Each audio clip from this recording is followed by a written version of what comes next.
Welcome to the first actually on-time episode in weeks. Thank you. Thank you. God, I hope that ages well. I'm Naanless, and believe it or not, I've never actually participated in a 4chan messaging board. Thank you. Thank you. Before we actually get into it, a quick recap. Baganga recovered the light of his life. Oljif. Lon took the party back to his old childhood village, where they then proceeded to kill his ex-girlfriend. And finally, Regel failed to film a caught cheating prank video. I know that last episode I promised we would focus mainly on main story missions, but there's two tiny little companion quests I want to get through. Look, it's gonna be real quick, I promise. Dresden, Palace Interior, probably 11 p.m. Central. A bloodied and battle-damaged girl barges in. She says that Ember, the innocent and not at all creepy light of the party, has been taken by cultists. Truly, Iomade giveth, and Iomade taketh away. Luckily, this girl knows the cult's exact location. How? Turns out she's one of them. But Ember's public sermons manage to touch her heart and make her change sides. Speaking of Ember's sermons, in this conversation, the party learned that she's been including prayers to the demon lords in her material. But don't worry, not in like a cringed, evil worshipy way. It was more in like a innocent, naive, please stop being mean, ooh way. It's been a while since I've spoken of Ember, so I want to give you a quick little refresher on my current understanding of her. Basically, she's a psychotic elf girl who naively only sees the good in all people. My running theory is that she, or her bird, is an eldritch god. Kind of like the other in Darren. Anyway, the party rush out to go save Ember, leaving the cultist girl to bleed out alone in the palace halls. Arriving at the cult spot, Ember is seen among some cultists, and they seem to not be her enemy anymore. In fact, I'd say they sort of respect her in a way.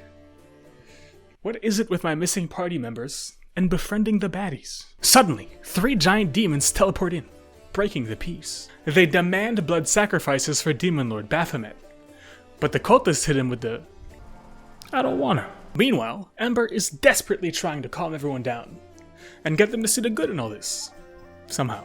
Unfortunately, no amount of stoned mentality will stop a fight in this situation. So the party group up with the turncoat cultists and fight the big demons.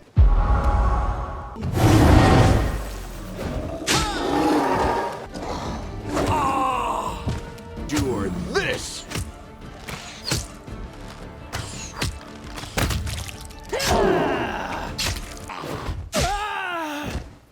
Me.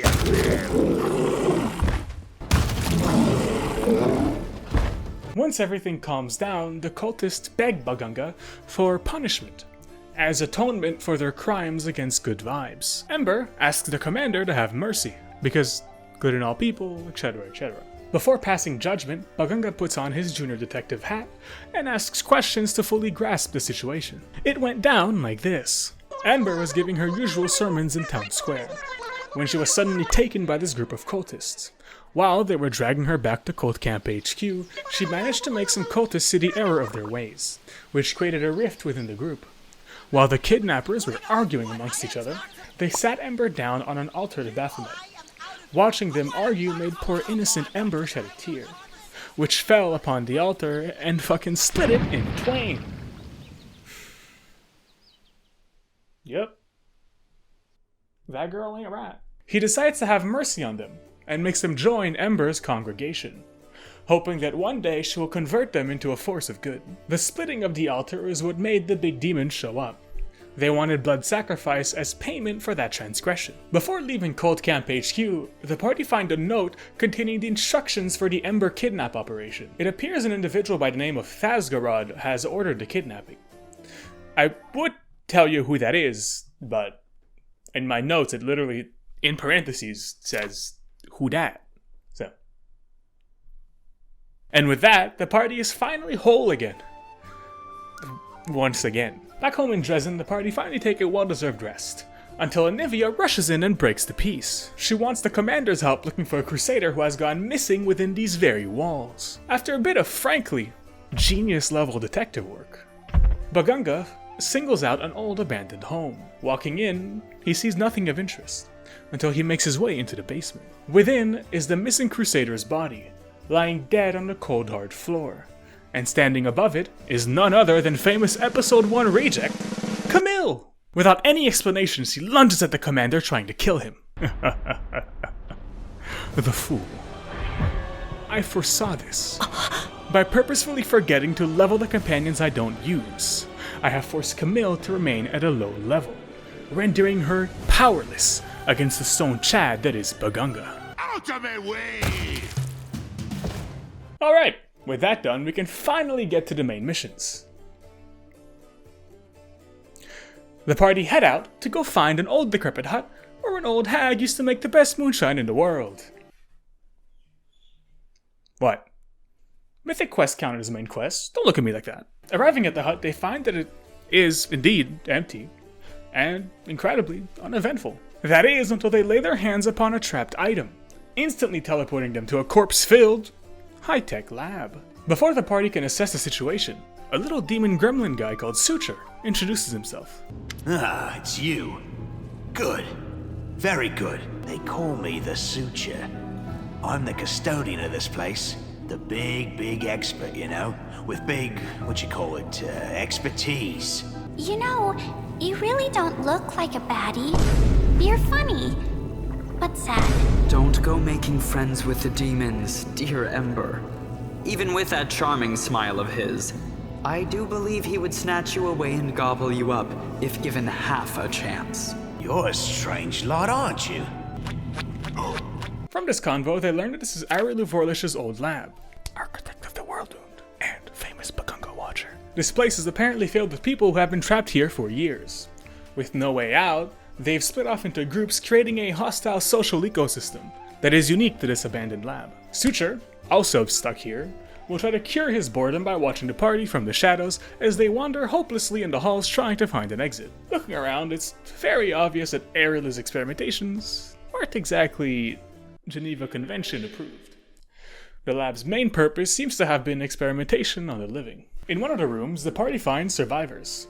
3 ragged individuals vibing in a room with a bound sleeping angel in the center. The party question them and unveil their sweet lore. 2 of them were brought here as lab rats, and the third is an unfortunate crusader who fell in a trap. Aw, just like us.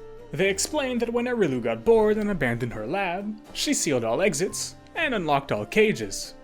Demons, angels, and mortals were now stuck and forced to interact in a very limited space. So, of course, they slaughtered each other. The demons won because they had an environmental advantage. The lab itself uses security that allows demon-only passage through certain areas. Using that, they wiped the floor with the other 2 factions. Over time, mortal numbers dwindled, leaving only these 3. Their only hope of escape comes from a rumor. The rumor that an ancient artifact called the Lexicon of Paradox is somewhere within these walls, but no one knows where it actually is, or if it'll even help them at all. Alright, the party now have 2 objectives. Find the Lexicon of Paradox, and find a way to release that angel from their slumber. She could probably help the party somehow? I don't know.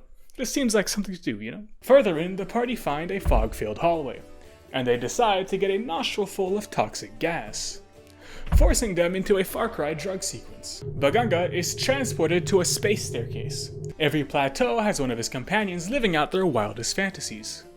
This should be good. Regil, being a Hell Knight, is completely immune.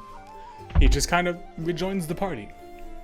A little boring, okay. Lan's parents used to tell him pirate stories when he was but a wee lad.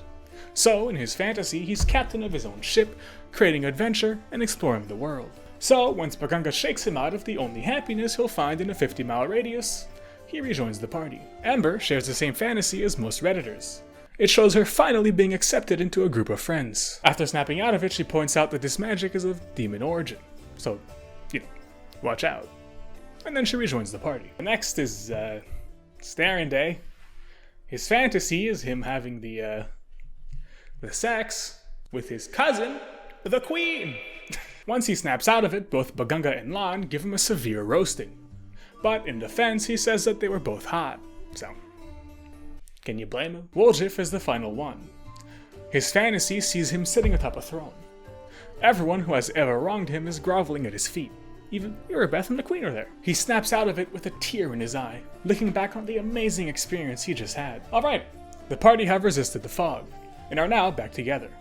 They find themselves in a room with 3 demons worshipping a bucket of gore. After killing the demons, they notice that the gore pile is somewhat sentient, and is definitely the source of that illusion drug-filled cloud. While deciding what to do with this thing, Baganga, being a mythic trickster, gets the trickster option.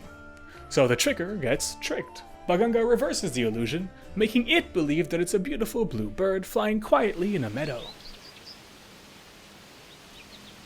Aww. What effects did this have? I don't know. I just pressed the shiny trickster button. Look, it's dealt with now, and it's no longer producing the make life better drug. So, victory, I guess? Suddenly, out of nowhere, Suture comes running in with key in hand. He gives it to Baganga, and then just leaves. Pog. Weird, but Pog. With the key, the party access a long-abandoned room. And within, sitting atop a table, is the Lexicon of Paradox. It glows and reacts when Baganga approaches it. So of course he takes his filthy grabbers and places them directly on the book.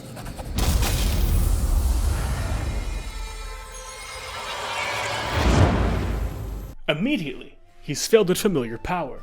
Kind of like when he conquered Dresden or did the big ouchie to the Wardstone. He's then once again sent into a vision of the beginning of the game, when Discari attacked Canabrius. Suture is seen disguised as a gnome.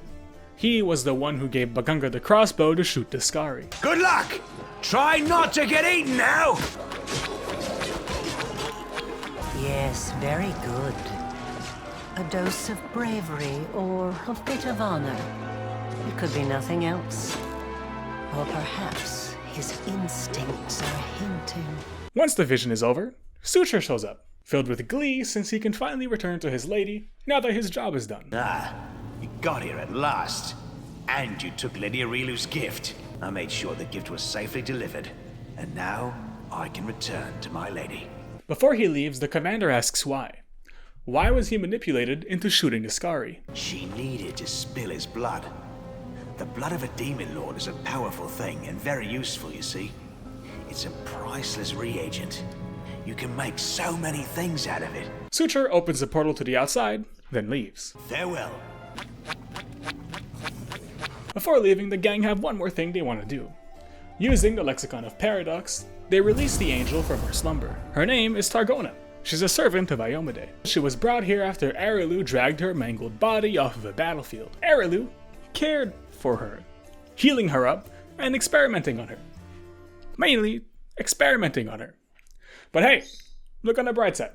She has a cool, mutated wing now. Thanks to Targona's first-hand accounts, the party can gleam a little into Arilu's actual plan. It seems she wants to stabilize the world wound, connecting this realm to the abyss for some reason. The party, having fully dungeoned this dungeon, go back to the portal and leave that ventilationless hellhole behind. Well, that's all I got.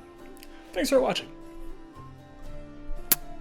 If you have extra time on your hands, consider checking out my friends, and the full playlist if you haven't yet. Also, I stream on Twitch nowadays, and post daily on the Naanless Shorts channel. And as always, please like, sub, and feast your eyes upon this adorable little outro.